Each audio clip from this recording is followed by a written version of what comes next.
జై Gurudatta astrological talks. జై గురుదత్త జ్యోతిష కేంద్రం. ఈ యొక్క జ్యోతిష కేంద్రం నుంచి మీకు అందరికీ మేలు జరగాలని ఆ జ్యోతిష కేంద్రం పెట్టి ఉన్నాను.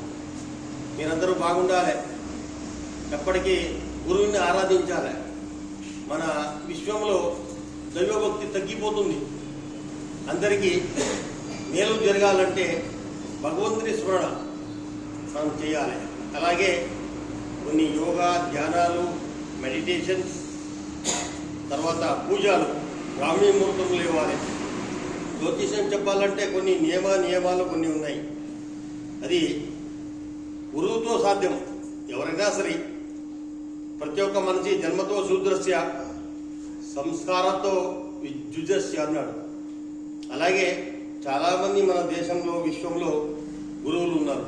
కాకపోతే గురువులు ఒక నలుగురి ప్రజలందరికీ దేశానికి కోసం మేలు చేయడం కోసం ఈ జ్యోతిష్యాన్ని చేసారు. అదే జ్యోతిష్యానికి 18 ఋషులు కూడా ఉన్నారు. వరాహిమీర తన జ్యోతిష్యాన్ని 30 రోజులు ఆరాధిస్తే ఆయనకి సూర్య భగవాన్ ప్రత్యక్షమై వరాహిమీర పెద్ద పుస్తకం రచించాడు. అందరూ ఏం లేదు జ్యోతిషం అంటారు. కాకపోతే 2028 సోమవారం రోజు ఒక గ్రహణం వస్తుందంటే పంచాంగంలో ఉంటుంది. అది ఒక పాండిత్యము, జ్యోతిష్యము. అమెరికా నాసాలో చెప్తుంటాడు.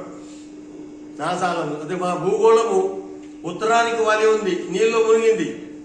ప్రతి క్షణానికి ఒక క్షణము నీళ్లు పోతుంటది. ఉత్తరానికి వాలి ఉంది. వాస్తుకి ఎప్పుడు అంటారు, భూగోళం ఉత్తరానికే వాలి ఉంది కదా అని. అలాగే మీరందరూ ప్రజలారా, భక్తులారా, మీరందరికీ భగవంతుడు సదా ఎప్పుడు ఉండాలి. మీరందరూ బాగుండాలి. మన విశ్వం మంచిగా ఉంటే మనం మంచినట్టు, మనం మంచిగా ఉంటే మన దేశం బాగుంటే, దేశం బాగుంటే మన ఊరు బాగున్నట్టు.